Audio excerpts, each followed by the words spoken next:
Thank you for your warm welcome and for the soup too. Thank you very much. Thank you.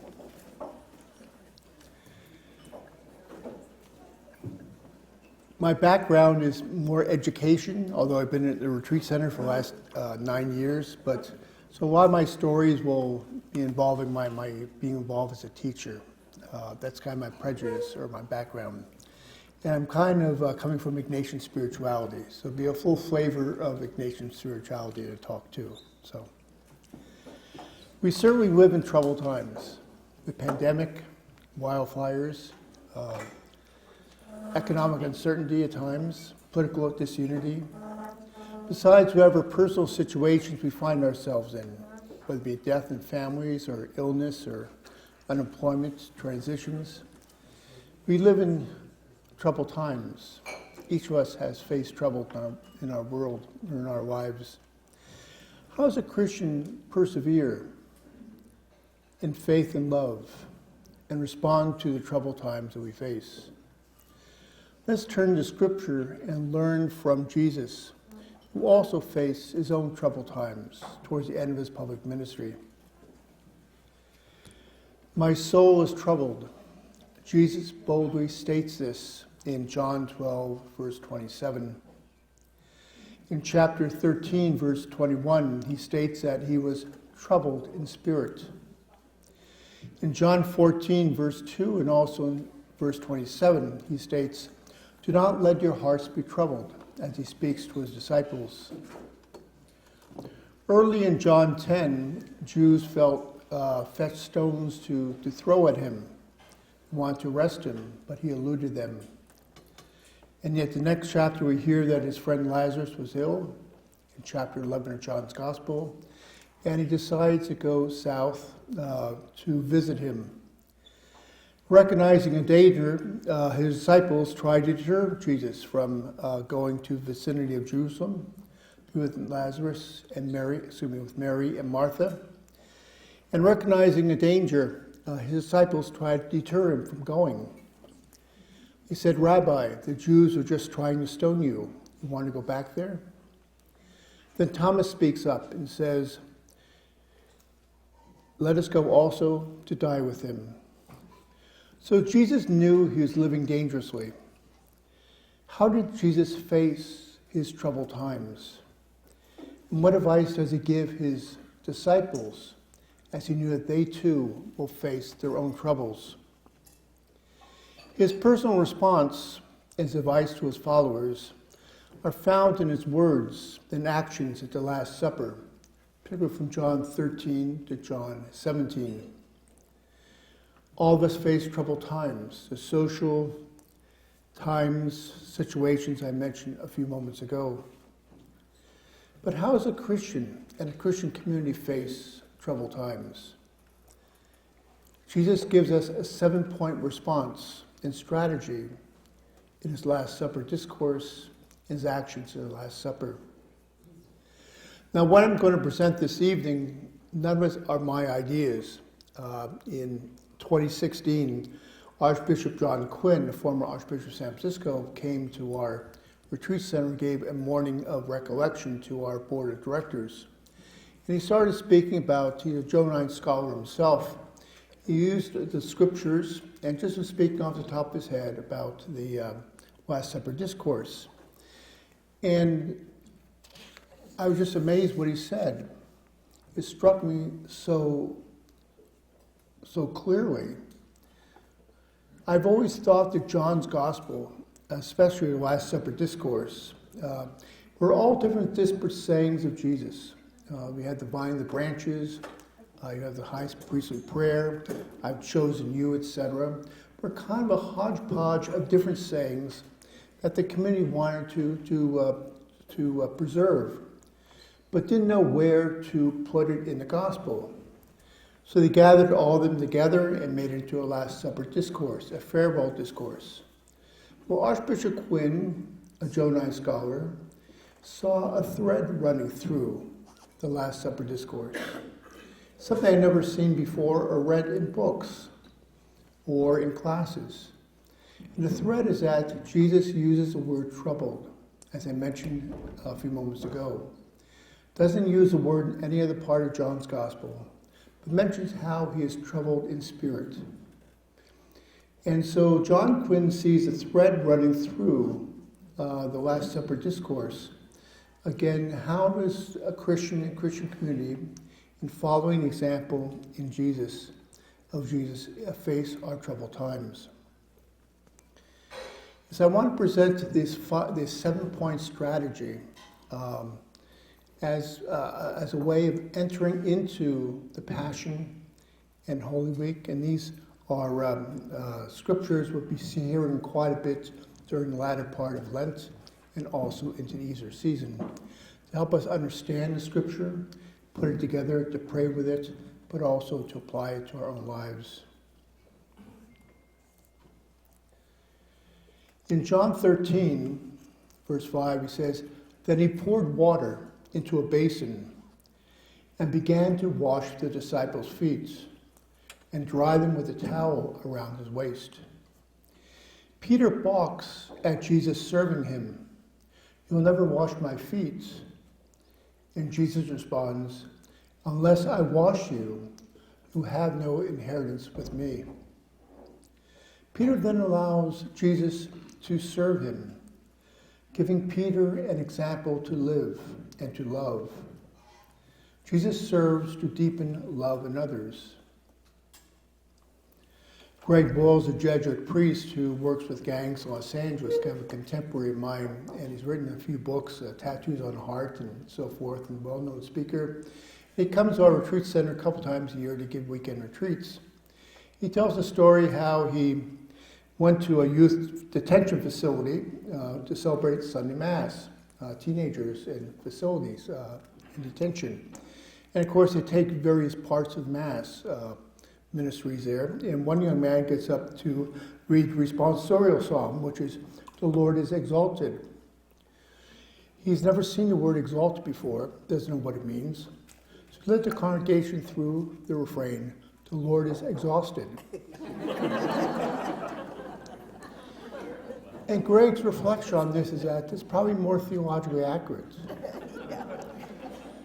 That the Lord is more concerned about working for us, laboring for us, bringing us a deeper sense of faith and love than about worrying out whether or not he is exalted. But the Lord is always working for us. It's a fundamental image of God that's found in Ignatian spirituality, especially from Ignatius' first conversion experience, that God is one who works for us, who labors for us. Labors always to deepen our faith, hope, and love. So the first strategy to face troubled times is allow Jesus to work for us, to labor for us, to minister for us. What's one way of allowing Jesus to do this? One way is through reflection on our day or our past experience, and to detect where God is present in that. Might say it's the Ignatian examine, where I allow God to minister to me through my memory. I look at my day, recall many blessings. Which ones does Jesus want me to look at and surfaces? And how has God been present to me in those blessings, ministering to me? Perhaps I experience a insight or patience or kindness that's not just due to me or due to another, but it's really a sense of God working for me or laboring for me. And then to look at my day and notice what needs attention.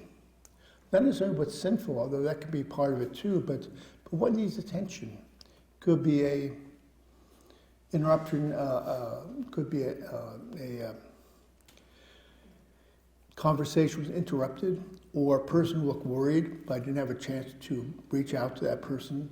But it's a way of looking through my day and allowing God to labor for me, to notice things I really don't notice on my own. And that's one experience of God laboring for me, allowing God one way to respond to troubled times. This happens so often in my life. I'm looking through my day and I notice things that certainly is God who is working for me to bring about a deeper sense of love and also of faith. A second strategy is to follow the example of Jesus and to serve others. A couple years ago, Father Richard Bauman of the Jesuit Upper Midwest Province wrote a studies in which he mentioned his own experience as being a spiritual director. He's a former provincial of the Chicago province, a master of novices, and has worked hundreds of people in terms of giving them spiritual direction, religious and lay. And the reflection is that oftentimes he'd ask the director, "How is your prayer life going?" He says, so many of them would be disappointed. I fall asleep, or I don't have enough time, or I get distracted and so forth. He says, that's probably not the right question to ask.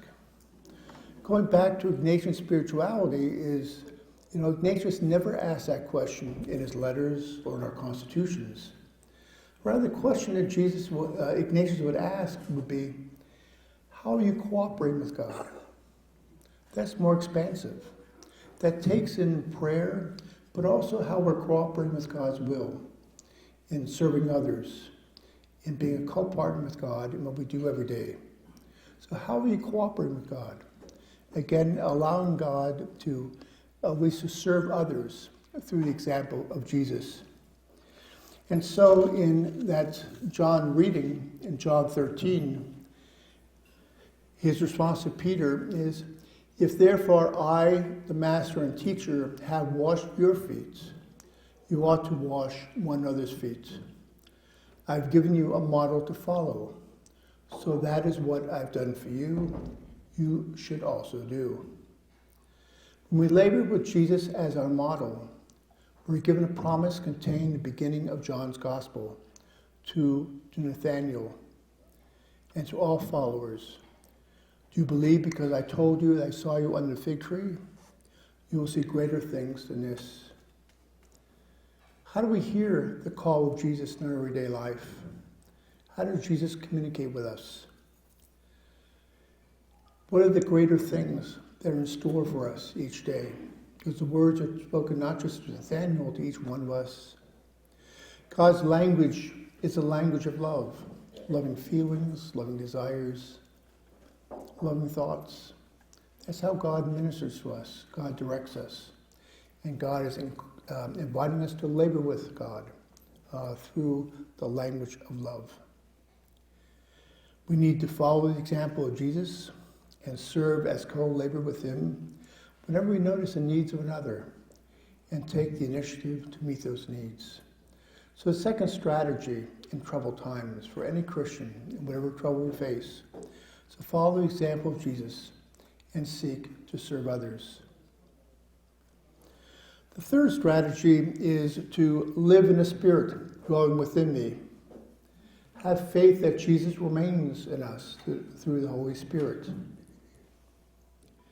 I'd like to share a story of a student who faced his own troubled times. My last couple of years at Loyola High School in Los Angeles, I was minister of the Jesuit community. This is back last century, and it's turn of the century anyway. A large community, we had 28 of us, and most of us worked in the school, and I was minister of the community, which means I was not the superior, but the second in command in the sense of the charge of the physical plant and so forth in the community. I had my office on the second floor near the community bulletin board. I'm in my office one day after school, and an older Jesuit who was older than myself was there after class looking at the bulletin board. And he looked more tired than normal. I said to him, "You look fairly tired." He says, "Yeah, I was correcting English papers." He taught English to juniors or seniors, AP English or honors English, so the brighter students. And he said that he was kind of on his mind was when a student wrote in one of his essays that his parents had split, and each of them are with a new partner, and neither parent wanted their son to live with them. So here we have a high school junior or senior, I'm sure physically well prepared, provided for, living alone in an apartment in Los Angeles. But imagine his own loneliness, his sense of abandonment. One can easily see the troubled times that he faced.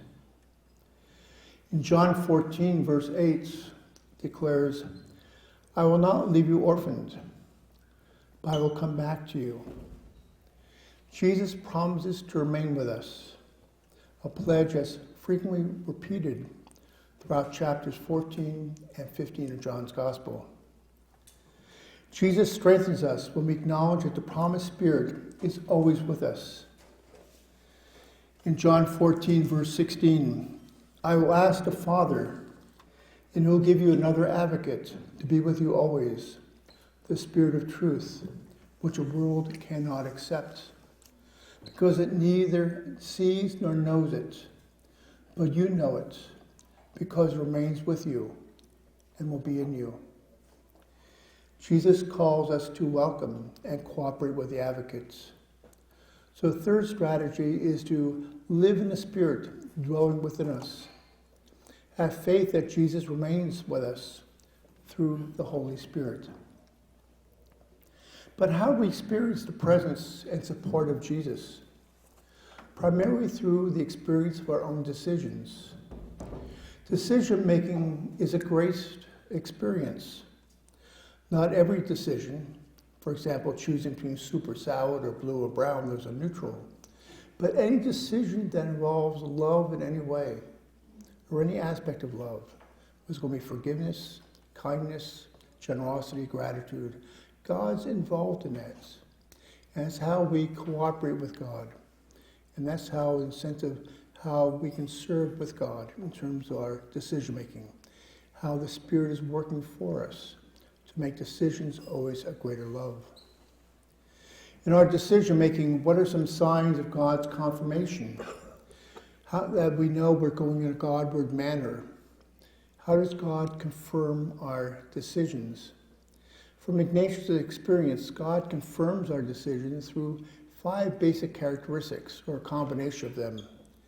The decision, his outward manner is good in itself, is long-lasting, because God is not fickle, has clarity, God is not opaque, is a desire to serve, and other people profit. That's how we know we are experiencing the presence of Jesus, the presence of the advocates, through the confirmation of our decisions. In John 14, verse 26, the advocate, the Holy Spirit, that the Father will send in my name, he will teach you everything and remind you of all I have told you. Peace I leave with you. My peace I give to you. Not as the world gives it, do I give it to you. Do not let your hearts be troubled or afraid. As we face our own troubled times, whatever they happen to be, whether it be the troubled times the last few days of the winds, the storms, loss of power, and so forth, let us be strengthened by the belief that Jesus never abandons us, will never leave us orphaned, will always remain with us through the advocates. In John 14, in verse 30, declares, the ruler of the world is coming. He has no power over me. A few verses later, the ruler of the world has been condemned. The fourth strategy is to identify the work and tactics of the evil one.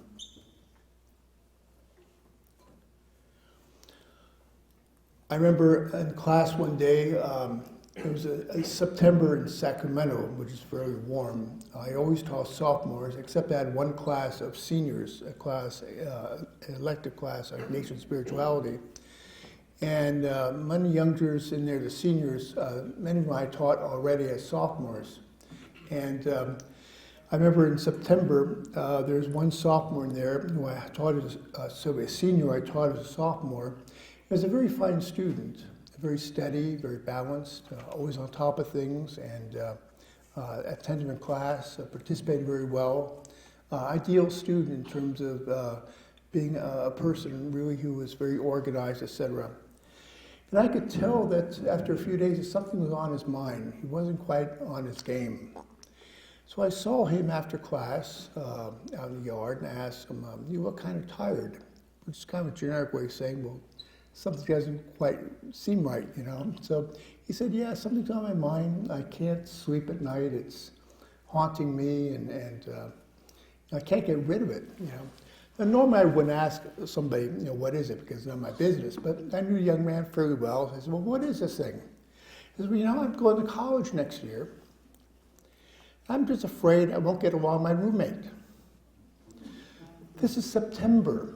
He hasn't even applied to college yet. Doesn't know where he's going, what he's going to major in. And he's all concerned about whether or not he's going to get along with his roommate. Maybe he's never roomed with anybody before. But notice how that's a spiritual experience. He's being distracted. Something's going on. I remember going to a reunion a few years ago. I first, actually some high school classmates and grade school classmates get together every year before Christmas for a luncheon. And when I was in Sacramento, I couldn't make it because I was teaching, but I moved to El Retiro, Los Altos. I could make that event. I remember my first year down here, I went to the event. It was in San Francisco, along Mission Bay, an area of San Francisco I'd never been to before, not familiar with. And I get there. It was a December, Friday, December. It was raining quite heavily, and a lot of parking spaces. I got there early, and there's a parking meter. So I go put my coins in parking meter, but it doesn't take coins. You know, it takes a credit card.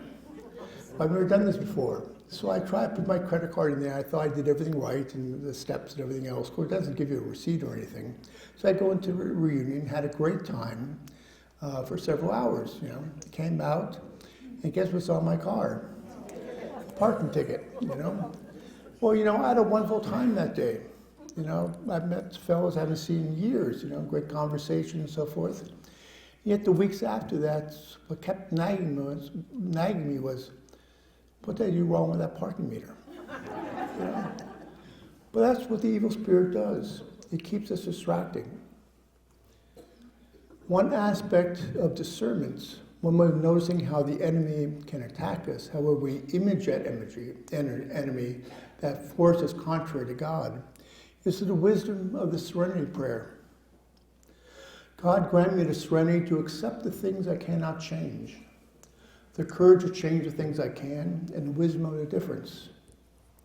It describes how the evil spirit tries to influence us in our decisions and how God works in our lives. The evil spirit is always tempting us to try to change things we cannot change, the past, the distant future, other people, result in a sense of frustration, going around in circles, sense of being trapped, of being stuck. So it might be events, for example, something happened 30 years ago and the person still hangs on to that. It's not the Spirit of God who's doing that, but the spirit that's contrary to God. How does God work? God works by learning from the past, certainly, but gives us courage to change the things I can.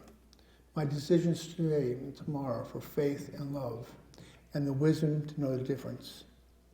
But certainly, that gives us one aspect of the strategy of the evil one, whatever times we face in our lives. Always try to change things we cannot change. Certainly, there's other strategies of the evil one. Attacks our weakness, tries to act like a bully, tries to act secretly. And certainly you see those strategies in the experience of that high school senior who was worried about what's going to happen after graduation, whether he's going to get along with his roommate, which is way far in the distance. The fifth strategy is to live strengthened by the knowledge and experience of being chosen and sent by Jesus, which is a very important one. I remember once directing a high school senior, this is years ago in Los Angeles, again last century, on a directed retreat before we had Kairos retreats. And so we bring students up to our facility at Santa Barbara, which was our novitiate at the time, and direct them over a 3-day period, one-to-one, on a directed retreat. And I had this one student, Joe, and I suggested he pray with the Lord my shepherd. And so I came back to his room an hour later. How'd it go? He says, wonderful. I stay with the Lord my shepherd. I said, well, so I suggest a couple other passages with him. Why don't you try these from the gospel?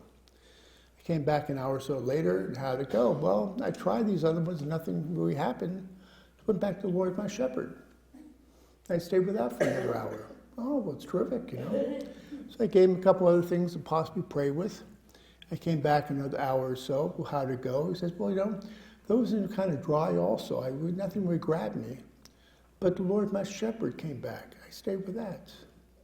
Now, certainly he didn't plan that. But I mention that story not as a standard for our prayer or expectation, for God deals with each person intimately and individually in our prayer. Every experience of prayer is different. But it's a typical example of being chosen. Obviously, through that image at that moment, the Lord my shepherd, that student felt that he was chosen by the Lord, being cared for. And that's going to be important. So the strategy 5 is to remind ourselves that the Lord is always choosing us and sending us forth. In John 15, it was not you who chose me, but I chose you and appointed you to go and bear fruit that will remain. In verse 19, I've chosen you out of the world. In verse 9, remain in my love. In chapter 17, verse 18, as you sent me into the world, so I send them into the world. So that sense of being chosen and sent personally, individually, uniquely, is a strategy when we face whatever troubled times that we encounter. There's a family whose 5 sons attended our high school in Los Angeles, again, last century. Both parents were in the medical field. The mother was a nurse, the father was a doctor. And both parents are involved in Operation Smile, where they go off for a month a year and work in a developing country, primarily in Africa, on youngsters in terms of their smile and so forth. Their oldest son spent part of his college summers volunteering in Africa and did his doctoral research for UC Davis on aspects of the various African agricultural. After graduating from university, a second son served for several months in Kenya, an orphanage for children with AIDS. And then a third son completed 2 years in the Peace Corps, again in Togo, West Africa. Clearly there's a grace in this family that draws them to share their gifts, their time, and their talents, be present to the poor in Africa. A grace being sent by Jesus, confirmed by the long-lasting fruitfulness and profit to others. In your own graced histories, how have you been chosen and sent by the Lord? Well, how are these experiences being one of confirmation for you, a source of strength? How do you experience Jesus choosing and sending you forth in your own ministries, in your life context today? In John 17, verse 6, I revealed your name to those whom you gave me out of the world. They belong to you, and you gave them to me, and they kept your word. In John 17, verse 21, may all be one as you, Father, are in me, and I in you, that they may also be in us, that the world may believe that you sent me. In John 17, verse 22, and I've given them the glory you gave me, that they may be one, as we are one. The sixth strategy is be strengthened by the fact that we're called to form community, and be encouraged by community, to deepen our union with God through community. John 17 is a high priestly prayer of Jesus. Very familiar with this section. We hear it quite often after Easter in the Sunday readings and also the weekday Gospels. One day I was preaching early morning Mass at Jesuit High, and one line from John 17 caught my attention. John 17, there's a lot of dependent clauses and subordinate clauses and so forth in there, and it's hard to follow what he's talking about. But the translator of our lectionary took one of those verses and made it to a simple declarative sentence. Father, they are your gift to me. And that caught my attention. They are your gift to me. I wish that where I am, they also may be with me, that they may see my glory that you gave me, because you loved me before the foundation of the world. Father, they are your gift to me. And that challenged me. Can I make that same statement about my students, especially those who are high maintenance, or about my colleagues who can be irritable, or community members whose habits or aging process may be tiresome? Yet they are your gift to me. Through co-laboring with Jesus and recognizing the gift of each other, which Ignatius calls reverence, and also fostering community, these are consistent ways in which we serve God. Wherever we find community, our community finds us. And we're always called to build some sort of community with those to whom we minister and labor. It strikes me that for Jesus in all four Gospels, that one of the first things that Jesus does in public ministry is to gather companions. And all major religious figures do the same, whether you're Francis of Assisi or Dominic, Angela Merici, Ignatius, Mother Teresa, or Dorothy Day in her own time. Father, they are your gift to me, to gather companionship.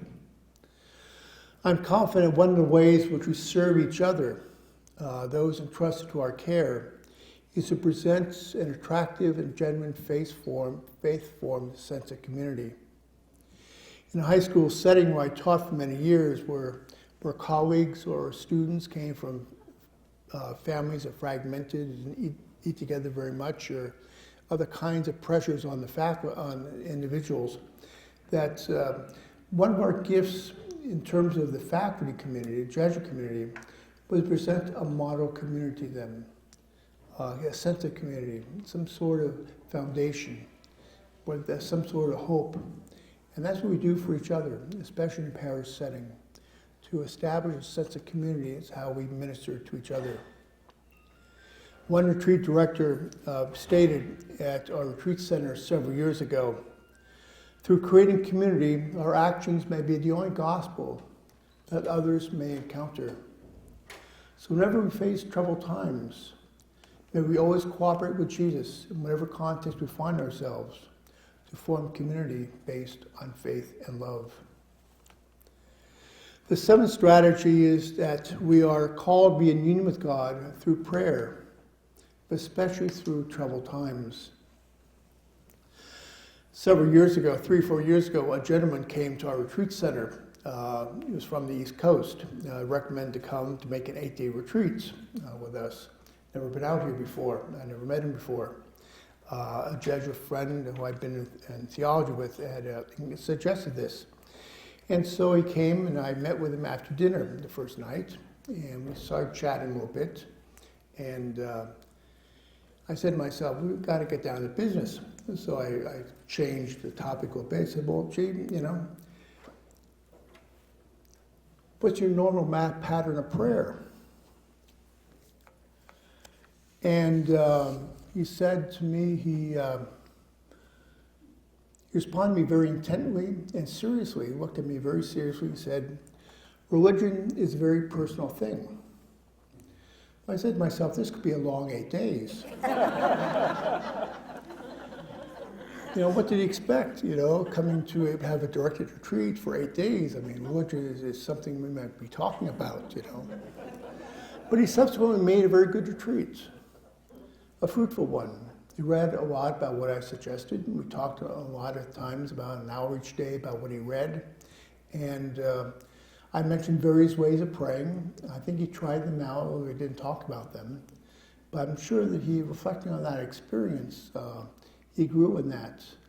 But again, prayer is an important way in which we communicate to each other. I'm struck by we're called to be witnesses to our faith. And a primary way of witnessing to our faith is by sharing with others how we encounter the Lord in prayer and also leading others in prayer. Now we do this with discretion and gentleness, as Jesus gently handled the Samaritan woman that we saw in the gospel a couple Sundays ago.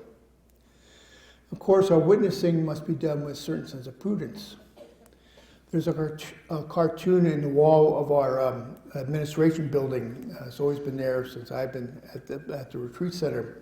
I'm always struck by it. It's a one-frame cartoon, and shows a gentleman on a crowded subway in, say, a large city, and very crowded, and the seats around him are empty.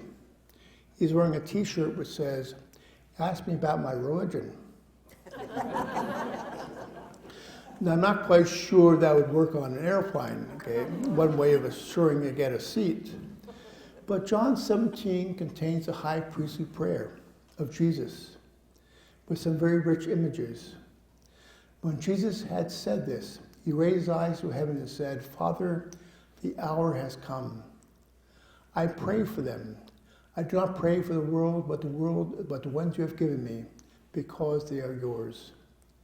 In John 17, verse 20, "I pray not only for them, but also for those who will believe in me through their word." As we've been touched by the Lord in prayer and cared for in our history of prayer, we're also called to be witnesses to our prayer with one another, be people of prayer. As Jesus was a person of prayer, we're also called to be in union with the Father through our prayer. So it's another important strategy as we face our troubled times. I find, coming from Ignatian spirituality, that for Ignatius there is no hierarchy of prayer or ladder of prayer. As, for example, in other systems might have some sorts of ladders and steps and so forth. For Ignatius, prayer is prayer. God chooses the style of prayer, the content that we need for that particular day. So it's God who chooses style of prayer. I just follow what brings me greater faith, hope, and love, which is called consolation, a movement towards God. God chooses the style of prayer for me. When I taught 5 classes of sophomore theology, I prayed differently on those days. I do on a weekend, or on retreats, or on vacation. Again, God adapts to us, to what I need that particular day. So I cannot compare prayer experiences as if my contemplative prayer yesterday is higher than, say, my prayer today was primarily devotional. God chooses a style of prayer that's best for me on that particular day. And this guidance also pertains to our experience of reflecting on the day in terms of examine. So in conclusion, I'd like to say that Jesus lived in a world that he knew had various troubles and disorders. He faced them at the end of his life, as he's about to commemorate in a few weeks.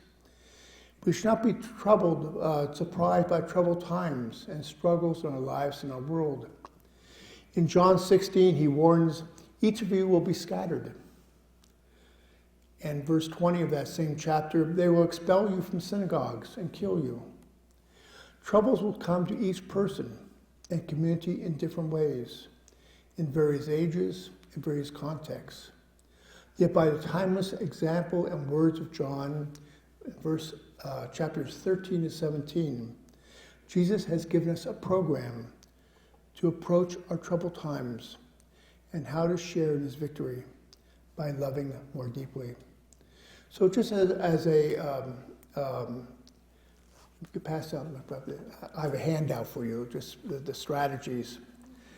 But just as a review, strategy 1, allow Jesus to work for us.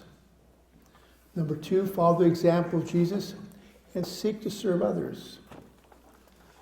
The third strategy, to live in the Spirit dwelling within us. Have faith that Jesus remains with us through the Holy Spirit. Strategy 4, identify the work and tactics of the evil one. Strategy 5, I live strengthened by the knowledge and experience of being chosen and sent by Jesus. The sixth strategy, strengthened by the fact we're called to form community and to be encouraged by community and deepen our union with God through community. And the last strategy, we're called to be in union with God through our prayer. I heard Archbishop Quinn speak 6 years ago, almost 7 years ago now, on this particular topic. I was dumbstruck. I'd never seen that thread before. I think it's very true. I think it's very helpful for our own prayer. When we hear these scriptures in the Easter season and also during Holy Week, let's be reminded that we're always called to be in union with God, especially in troubled times. The Lord will never abandon us, always chooses us, calls us, and strengthens us. So thank you very much for your attention this evening. I wish all my classes were this attentive when I was a teacher. Thank you.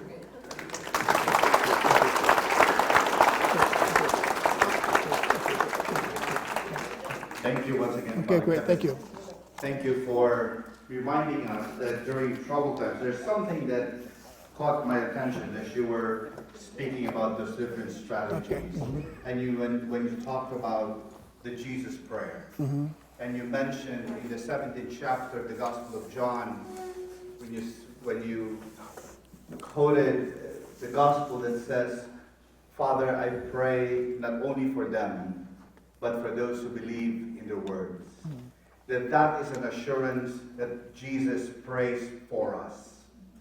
That during troubled times we are not alone, as Father said. During troubled times, Jesus continues to pray not only for us, but also Jesus continues to pray with us.